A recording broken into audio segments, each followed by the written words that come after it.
नमस्कार, देश की बात में हाजिर हैं।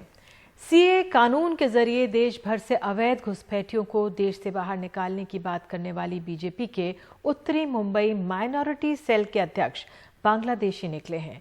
मुंबई पुलिस ने फर्जी दस्तावेज के सहारे वहां रह रहे रुबेल शेख को गिरफ्तार किया है। मामले में कांग्रेस बीजेपी पर हमलावर है। बीजेपी सांसद गोपाल शेट्टी के साथ इस तस्वीर में मौजूद ये शख्स बीजेपी के उत्तरी मुंबई माइनॉरिटी सेल का अध्यक्ष रुबेल शेख है। मुंबई पुलिस ने रुबेल शेख को फर्जी दस्तावेज के साथ भारत में रहने के आरोप में पकड़ा है। पुलिस के अनुसार रुबेल बांग्लादेश का नागरिक है। मालवनी में एक बांग्लादेशी व्यक्ति के ऊपर कार्रवाई किया गया। ये व्यक्ति इलीगली भारत देश में प्रवेश किया। इनको पकड़ के उनका घर जब्ती किया तो वहाँ कुछ डॉक्यूमेंट्स मिले और ये डॉक्यूमेंट्स की चौकसी करने के बाद ऐसा पता चला कि ये फेक डॉक्यूमेंट्स हैं। तो इस आदमी के ऊपर फॉरेनर्स एक्ट और आईपीसी के फॉर्जरी और फॉल्स डॉक्यूमेंट्स के संबंधित सेक्शन लगाए गए हैं और ये कार्रवाई मालवनी पुलिस स्टेशन के एंटी टेरर सेल ने किया है। इस मामले में कांग्रेस बीजेपी को घेर रही है। सीएए कानून को लागू करने की बात करने वाली बीजेपी पर तंज कसते हुए कांग्रेस प्रवक्ता सचिन सावंत ने ट्वीट कर पूछा कि क्या ये बीजेपी का संघ जिहाद है। उत्तर मुंबई का भारतीय जनता पार्टी का अल्पसंख्यक सेल का जो जिला अध्यक्ष है, जो महत्वपूर्ण पोजीशन होती है रुबेल शेख नाम का, वो तो बांग्लादेशी निकल चुका। तो हम ये पूछना चाहते हैं भारतीय जनता पार्टी को, क्या भारतीय जनता पार्टी का ये संघ जिहाद है? क्या सीएए कानून में कुछ भारतीय जनता पार्टी के विशेष कुछ अलग प्रावधान अमित शाह जी ने किए हैं? निश्चित तौर पर देश भर में एक कानून जनता के लिए होता है और भाजपा के लिए अलग कानून होता है। रुबेल शेख के साथ अपनी तस्वीर वायरल होने के बाद बीजेपी सांसद गोपाल शेट्टी ने इस मामले में सफाई दी और बांग्लादेशियों के मामले पर कांग्रेस पर निशाना साधा। रुबेल शेख नाम का जो व्यक्ति है, निश्चित हमारे माइनॉरिटी सेल के जो अध्यक्ष है जिला के, उसने उनको पद दिया और बाद में पता चलने के बाद में पता चला कि उसको उन्होंने निष्कासित भी कर दिया। लेकिन उसको पद मिलने के बाद में वो मेरे ऑफिस में आया था और मेरे ऑफिस में आते बहुत सारे लोग फोटो निकालते हैं। मैं इस बारे में बहुत ओपन हूँ। मेरा जो काम करने का तरीका वो बता देता हूँ मुंबई शहर के लिए। जो लोग भी मेरी आवाज़ सुनेंगे, जब तक कोई भी नागरिक अपने देश में घूमता है फिरता है तो अपना देश का नागरिक ऐसा मैं मानता हूँ। मेरे साथ में जो भी आएगा फोटो मैं निकालता हूँ, लेकिन मेरे साथ में जिसका फोटो निकला है वो अगर गलत काम करता है तो मैं पुलिस को तुरंत कहता हूँ इसको पकड़ो, इसके ऊपर कार्रवाई करो। जो भी गलत, अभी बांग्लादेश का अगर नागरिक अपने देश में है तो बांग्लादेश के नागरिकों को पूरा देश में से खदेड़ने का कायदा हमने बनाया। कांग्रेस के लोग उसका विरोध कर रहे हैं। राहुल गांधी जी परसों आसाम के सभा में जाकर उन्होंने ऑन रिकॉर्ड कहा है कि हम किसी को भी देश में से बाहर निकालने नहीं देंगे। बंगाल और असम के चुनाव प्रचार के दौरान गृह मंत्री अमित शाह कई बार घुसपैठियों का मुद्दा उठा चुके हैं और उन्होंने ये भी कहा है कि जल्द से जल्द सीएए कानून को देश में लागू किया जाएगा। लेकिन जिस तरह से अब बीजेपी के ही एक कार्यकर्ता को बांग्लादेशी घुसपैठी होने के आरोप में गिरफ्तार किया गया है, उसे देखकर लगता है कि देश में इस कानून को लागू करने से पहले शायद बीजेपी को अपने ही पार्टी के कार्यकर्ताओं पर इसे लागू करना पड़ेगा। मुंबई से कैमरा पर्सन प्रवीण जिरोहित के साथ सोहित मिश्रा, एनडीटीवी इंडिया। और इस खबर का असर क्या है? सोहित मिश्रा हमारे सहयोगी हमारे साथ मौजूद हैं। सोहित, इस मामले पे जाहिर तौर पर राजनीति हो रही होगी, लेकिन राजनीतिक तौर पर अगर इसको असर को देखें, जानकार क्या आंक रहे हैं स्थिति को? जी देखिए, अगर इस मामले की बात करें, जिस तरह से जो एक शख्स है, जिस तरह से बीजेपी बार बार घुसपैठियों का मुद्दा उठाते रही है, बांग्लादेशी घुसपैठियों के मुद्दे पर हमने देखा है कि सीएए कानून को लेकर कितनी बड़ी यहाँ पर प्रदर्शन दिल्ली में, मुंबई में और दूसरे जगहों पर हुए थे। लेकिन अगर उसके बाद खुद बीजेपी के नेता ही बांग्लादेशी घुसपैठी पाए जाते हैं तो इसे लेकर कहीं ना कहीं विपक्ष हमलावर होती हुई नजर आ रही है। और खास तौर पर जिस तरह से अब असम और बंगाल में चुनाव होने वाले हैं, उससे पहले एक मौका मिल चुका है बीजेपी को घेरने का, और जिस तरह से बीजेपी भी अग्रेसिवली अपने आप को वहां पर प्रचार करते हुए नजर आ रही है, तो वहीं विपक्ष के पास एक नया मुद्दा मिल गया है जिसमें खुद बीजेपी के सांसद जो है वो इस शख्स के साथ दिख रहे हैं, जो बीजेपी के उत्तरी मुंबई के माइनॉरिटी सेल का अध्यक्ष खुद को बता रहा है। उनकी तस्वीरें साथ में है। खासतौर पर यह भी पता चला है कि जब भी इलाके में बैनर और होर्डिंग लगते थे तब भी वो अपनी तस्वीरें उसमें लगाता था। तो कहीं ना कहीं बंगाल चुनाव से पहले कांग्रेस इस मुद्दे का इस्तेमाल कर रही है और इसके ऊपर कहीं ना कहीं उनकी कोशिश है कि इसके जरिए बीजेपी को जितनी डैमेज पहुंचाई जा सके वो की जाए। हालांकि बीजेपी अपनी ओर से सफाई दे रही है। उनका कहना है कि नेता जो होते हैं, खासतौर पर अगर उत्तरी मुंबई की बात करें, जहां से गोपाल शेट्टी आते हैं, वहां पर एक बहुत बड़ा तबका मुस्लिम पॉपुलेशन का भी है जो गोपाल शेट्टी को निजी तौर पर पसंद करता है और बीजेपी का वोटर रहा है वहां पर। तो उनका कहना है कि ऐसे जब भी लोग आते हैं तो वो तस्वीरें खिंचवाते हैं, लेकिन अब जब मामला सामने आ चुका है तब वो सफाई देते हुए नजर आ रहे हैं। लेकिन इसका इस्तेमाल कहीं ना कहीं चुनाव के समय जरूर किया जाएगा, खासतौर पर जब खुद गृह मंत्री अमित शाह इस मुद्दे को बार बार उठा रहे हैं। तो कांग्रेस के पास भी अब ये मुद्दा मिल चुका है और इसे लेकर वो आक्रामक होते हुए नजर आ रही है। बहुत बहुत धन्यवाद इस जानकारी के लिए सोहित।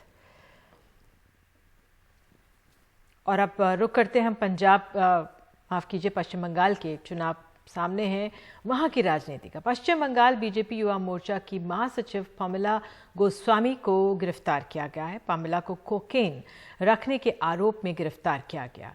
उनके पर्स और कार से पुलिस ने कोकेन बरामद की है। इस मामले में प्रबीर कुमार डे नाम के एक और शख्स को गिरफ्तार किया गया, जो पामेला का दोस्त और बीजेपी युवा मोर्चा का सदस्य है। जिस वक्त ये बरामदगी हुई उस वक्त प्रबीर भी कार में ही था। घटना कोलकाता के पौष इलाके न्यू अलीपुर की है, जहां पामेला की कार की तलाशी में 100 ग्राम कोकेन बरामद की गई है और कार में सवार पामेला और प्रबीर को पुलिस ले गई। इसके बाद पामेला ने आरोप लगाया कि पुलिस ने उसे फंसाया। वहीं इस मामले में बीजेपी और तृणमूल कांग्रेस ने एक दूसरे पर आरोप प्रत्यारोप लगाए हैं। और इस मामले पर हमारे सहयोगी सौरभ गुप्ता जो कोलकाता में मौजूद है हमारे साथ हैं। सौरभ, इस मामले को अगर हम देखें तो अपने आप में चिंताजनक है, क्योंकि चुनावों के वक्त अगर एक बीजेपी के नेत्री पर इस तरह से आरोप लगते हैं, किस तरह से देखा जा रहा है इस पूरे मामले को वहां पर? देखिए, पामेला गोस्वामी के अरेस्ट के बाद आरोप और प्रत्यारोप शुरू हो गया था। बीजेपी का कहना था कि ये पुलिस ने करवाई है और ममता सरकार के अंडर जो पुलिस काम करती है उनका काम है, ये उन्हें फंसाया गया है। आज जब पामेला गोस्वामी को कोर्ट लाया गया, तब कोर्ट के बाहर जब वो अंदर जा रहे थे कोर्ट के, तब उन्होंने पत्रकारों से कुछ कहने की कोशिश की और ये सारी बातें कैमरा में कैद हुआ है। उनका कहना है, ये पामेला गोस्वामी जो बीजेपी का युवा मोर्चा का जनरल है, सदस्य है, उनका ये कहना है कि उनको फंसाया गया है। उनको फंसाया है राकेश सिंह नाम के एक आदमी, जो कैलाश विजयवर्गीय का एड है। और साथ साथ अब यह है कि अब उन्होंने उनके ही पार्टी के लोग के ऊपर आरोप डाला है। राकेश सिंह ने ये आरोप सारे ठुकराया है, उन्होंने डिनाई किया है पूरे आरोप। लेकिन इसके साथ साथ जो बीजेपी का जो अटैक था उसमें थोड़ा ऑब्वियसली कमी आई है। लेकिन अब जो है तृणमूल कह रहा है कि कोई भी जो भद्रलोक है बंगाल के, वो बीजेपी में नहीं जा सकते हैं क्योंकि ऐसे लोग हैं बीजेपी में। तो देखिए, राजनीति में इसकी इस्तेमाल जरूर किया जा रहा है, लेकिन अपडेट यह है कि उनको कोर्ट लाया गया था और कोर्ट ले आने के वक्त उन्होंने कहा कि बीजेपी का ही कोई आदमी उनको फंसाया है और ये आदमी का नाम है राकेश सिंह, जो कैलाश विजयवर्गीय का एड है। और बीजेपी के तरफ से कैलाश विजयवर्गीय और ये आदमी राकेश सिंह दोनों ने ये आरोप को ठुकराया है। उन्होंने मना किया है, ऐसा कुछ नहीं है। उन्होंने कहा है, राकेश सिंह ने एक लोकल चैनल को कहा है, क्यों अपनी ही पार्टी की नेत्री पर बीजेपी इस तरह से आरोप लगाएगी? नहीं, ये आरोप पामेला गोस्वामी की तरफ से लगाया गया है कि उनको फंसाया है राकेश सिंह ने, जो बीजेपी का ही नेता कैलाश विजयवर्गीय का एड है। तो आरोप है पामेला गोस्वामी की तरफ। कल उन्होंने बताया था कि उनको फंसाया गया है, आज उन्होंने फिर से बताया उनको फंसाया गया है और साथ साथ ये बताया किसने उनको फंसाया है। और उनका ये भी कहना है कि इस चीज का सीआईडी या कोई एजेंसी के द्वारा जांच होनी चाहिए ताकि सच सामने आ जाए। बिल्कुल सौरभ, बहुत बहुत धन्यवाद इस जानकारी के लिए। आप नजर बनाएं, इस पे रखें। और आइए आगे बढ़ते हैं। किसान आंदोलन से जुड़े टूल किट मामले में पर्यावरण कार्यकर्ता को आज जमानत नहीं मिली है। दिल्ली की पटियाला हाउस कोर्ट ने दिशा रवि की जमानत पर फैसला सुरक्षित रख लिया है और अब 23 फरवरी को फैसला सुनाया जाएगा। सुनवाई के दौरान दिल्ली पुलिस ने कोर्ट में कहा कि टूल किट के जरिए लोगों से आंदोलन का हिस्सा बनने की अपील की गई और सरकार के खिलाफ साजिश की गई। वहीं दिशा रवि के वकील ने कोर्ट से कहा है कि घरेलू मामलों और समस्याओं को दुनिया के दूसरे फोरम पर बोलना गलत हो सकता है, लेकिन ये देशद्रोह नहीं हो सकता। साथ ही उन्होंने कहा है कि किसी मुद्दे को लोगों को बताना देशद्रोह है तो इंटरनेट बंद कर दिया जाना चाहिए। और मुकेश सिंह सेंगर हमारे साथ मौजूद हैं। मुकेश, दिशा रवि को राहत मिलती कब नजर आ रही है? देखिए, आज करीब 3 घंटे कोर्ट में काफ़ी लंबी बहस हुई और जो दिशा रवि के वकील हैं और साथ में जो प्रोसिक्यूशन के वकील हैं उनके बीच में काफ़ी ज़ोरदार बहस हुई। सबसे पहले दिल्ली पुलिस ने जो टूल किट है उसके बारे में पूरा डिटेल से कोर्ट में बताया और ये कहा कि दिशा रवि इस पूरी साजिश में शामिल हैं। वो खालिस्तानी समर्थक अहमद धालीवाल के लगातार संपर्क में थीं। उन्होंने बहुत सारे सबूत नष्ट किए हैं।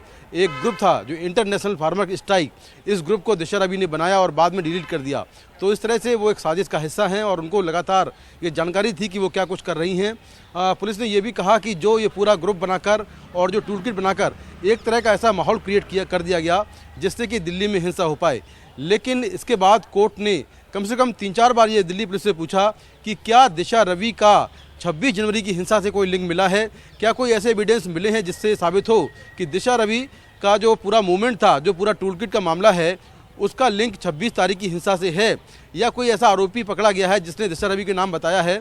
तो इस पर दिल्ली पुलिस ने कहा कि इसकी अभी जांच चल रही है। वहीं जो बचाव पक्ष के वकील हैं उन्होंने कहा कि दिशा रवि का खालिस्तान के लोगों से या खालिस्तानी समर्थकों से कोई लेना देना नहीं है।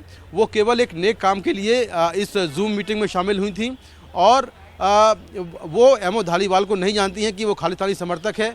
उनका जो संगठन है पोएटिक जस्टिस फाउंडेशन, ये कुछ दिन पहले ही बना है और इसके बारे में उनको कोई जानकारी नहीं थी। यहाँ तक कि जो जज हैं उन्होंने भी कहा कि वो अहमद धालीवाल को नहीं जानते हैं।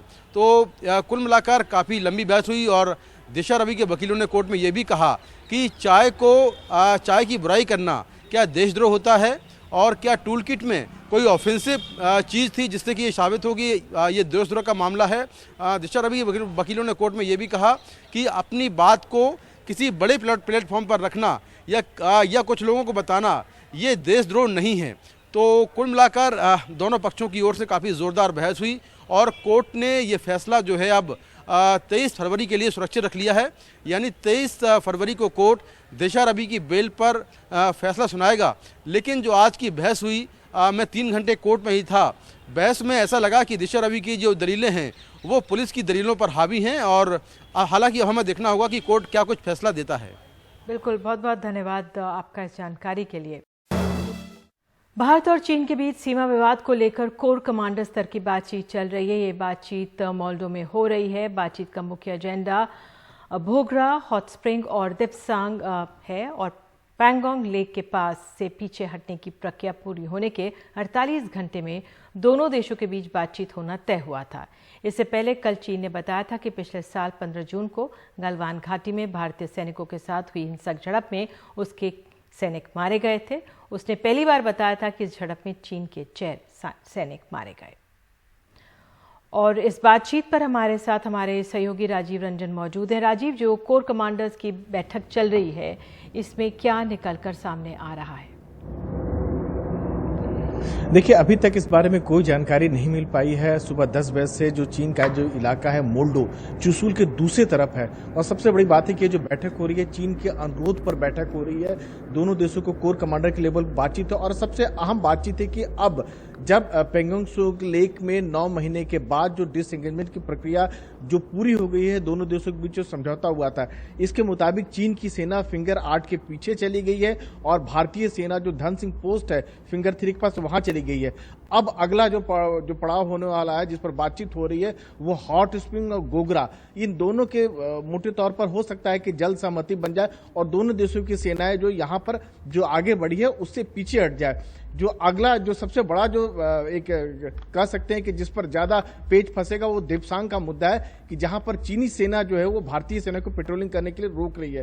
लेकिन कुछ सबसे बड़ी बात आपको ये भी बता दे कि जिस तरह से कल जो है, जिस तरह से चीन ने पहली बार जो 4 सैनिकों की मौत की बात कबूली है और उसके बाद जो है जो वीडियो जारी किया गया जिसमें भारत को एक एग्रेसिव भूमिका दिखाया गया, तो कई सारे सवाल पैदा होते हैं कि आखिर जब एक क्रूशियल बातचीत होने वाली है उससे पहले चीन एक दिन पहले ये वीडियो क्यों रिलीज करता है। लेकिन सबसे अच्छी बात है कि दोनों पक्ष इस बात को लेकर सहमत है कि बातचीत के जरिए मामला को सुलझाया जाए। उम्मीद करना चाहिए जब बातचीत जब खत्म होगा, जब नतीजे का ऐलान होगा तो कुछ न कुछ सकारात्मक रुख जरूर निकलेगा। ये बातचीत क्या आज ही समाप्त होनी है या ज्यादा भी चल सकती है?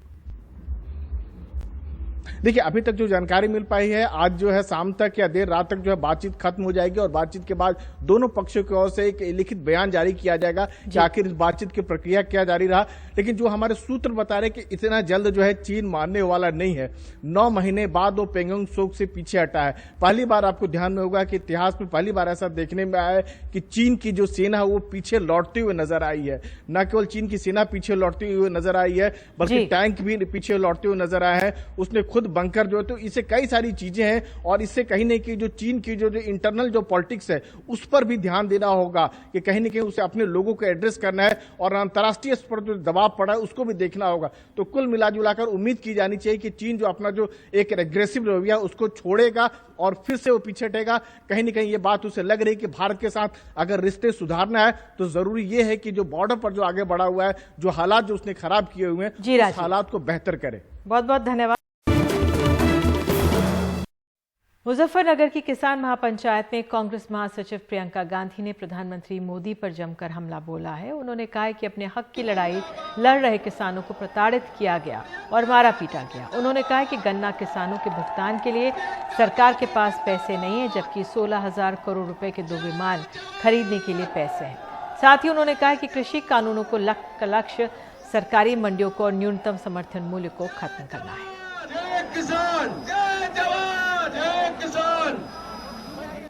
इसी समय जब पूरा देश तड़प रहा है, किसान तड़प रहा है, भुगतान नहीं हो रहा है, इसी साल में अगर आप देखेंगे कि इन 1-2 खरबपति मित्रों ने कितना पैसा कमाया तो आप चौंक जाएंगे।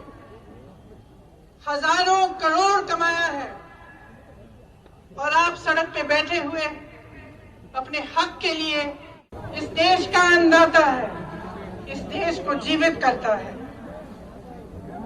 लेकिन आज जब चौधरी टिकैत जी के आंखों में आंसू आते हैं तो हमारे प्रधानमंत्री जी के होठों पर मुस्कुराहट आती है, उन्हें मजाक सूझता है। पुरानी कहानियों में अहंकारी राजा होते थे जो जैसे जैसे उनकी सत्ता बढ़ती चली जा रही थी वो अपने महल में बंद हो जा रहे थे।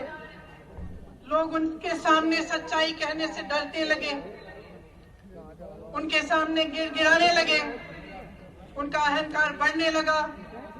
ऐसा लगता है कि हमारे प्रधानमंत्री जी भी एक तरह से उन्हीं अहंकारी राजाओं की तरह बन गए हैं। और मेरे पिताजी ने आपका आदर किया। आप आए, 50,000 किसान दिल्ली आए, वापस मायूस होकर नहीं गए। सरकार ने आपकी बात सुनी, आपकी मांगे पूरी करी।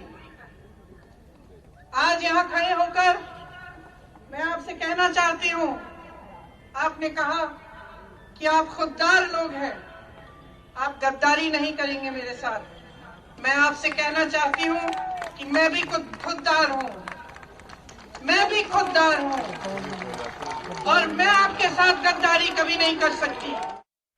और हमारे साथ हमारे सहयोगी सौरभ शुक्ला मौजूद हैं जो इस महापंचायत में थे। सौरभ, एक तरफ मैं आपसे जानना चाहूंगी इस महापंचायत से कितना किसानों को फायदा होता हुआ दिख रहा है और साथ ही राजनीति, प्रियंका गांधी पहुंची है, कांग्रेस को कितना फायदा। दोनों को आंकलन क्या है, दोनों को कितना फायदा होता दिख रहा है? बिल्कुल, देखिए निधि, ये प्रियंका गांधी की पिछले 13 दिनों में तीसरी किसान महापंचायत है पश्चिमी उत्तर प्रदेश में। पहले उन्होंने सहारनपुर में की थी, दूसरी बिजनौर में और ये तीसरी मुजफ्फरनगर में। देखिए, पश्चिमी उत्तर प्रदेश में 2013 के मुजफ्फरनगर दंगों के बाद सबसे ज़्यादा फायदा बीजेपी को हुआ था, चाहे वो 2014 के लोकसभा चुनाव हो, 2017 के विधानसभा चुनाव और 2019 के लोकसभा चुनाव।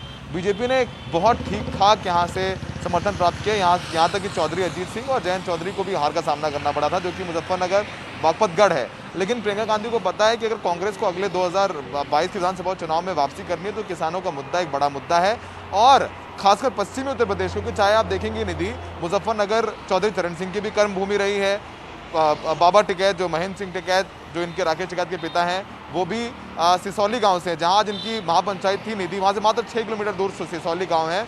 और राकेश टिकैत के जब आंसू बहे तो उसी सिसौली गांव में, उसी मुजफ्फरनगर में महापंचायत हुई थी। तो जाहिर सी बात है कि जब सेंटिमेंट्स हैं उस समय केंद्र सरकार के खिलाफ है, बीजेपी के खिलाफ है। पश्चिमी उत्तर प्रदेश में बीजेपी ने क्लीन स्वीप किया था, तो प्रियंका गांधी को अच्छे से पता है कि अगर वाकई में अपने आप को मजबूत करना है, पार्टी को मजबूत करना है, तो सबसे सही समय है। और किसान बड़ा मुद्दा है, क्योंकि किसानों के मुद्दे में कहीं ना कहीं जो हिंदू बना मुसलमान, दलित, राजनीति सब किनारे होकर के किसानों की बात होती है। और देखिए, गन्ना बेल्ट है, ये गन्ना का भुगतान बहुत समय से नहीं हुआ है, इसीलिए आज उन्होंने गन्ना के भुगतान की बात की। उन्होंने कहा कि 15,000 करोड़ का भुगतान करने का वादा किया था प्रधानमंत्री मोदी ने 2019 के जब लोकसभा चुनाव में वो आए थे। और अब देखिए, 15 दिन के अंदर का वादा था और अब कहीं ना कहीं 15 महीने से ज़्यादा हो चुके हैं, अब तक किसानों को भुगतान नहीं मिला है उनका। तो बहुत अच्छी तरीके से उन्होंने अपने पेट्रोल डीजल की कीमतों की बात की, उन्होंने उसके बाद उन्होंने इमोशनल पिच किया कि जब 1980 के दशक में किसान आए थे तो उस समय राजीव गांधी प्रधानमंत्री थे और उन्होंने किसानों की बात मानी थी। नहीं, राकेश टिकैत के पिता महेंद्र सिंह टिकैत आए थे वहाँ पर गोट क्लब में,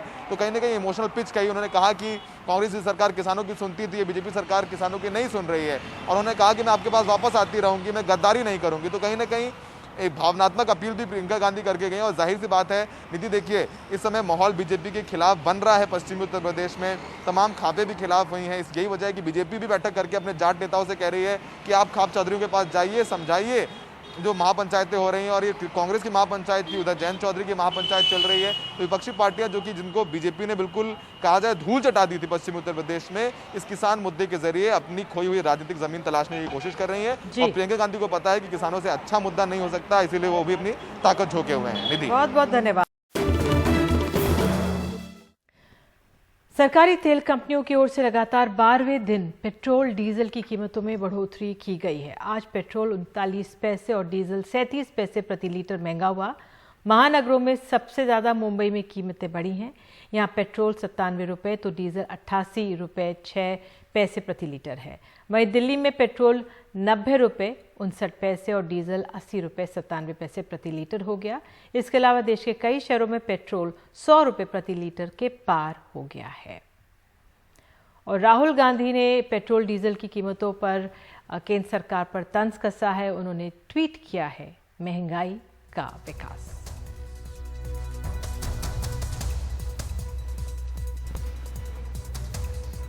सर, आपसे जानना चाहेंगे, ये पेट्रोल का जो दाम है वो अब 90 रुपए से भी ऊपर चला गया, कई दिनों से बढ़ रहा है। कितनी परेशानी होती है जो आप लोग रोज़ कार चलाते हैं उनके लिए? मैम, परेशानी तो होती है। ये बताओ, पहले कम था, अब 90 से ऊपर 100 के करीब होने वाला है। ये बताओ, तो परेशानी तो डेली बढ़ ही रही है मैम।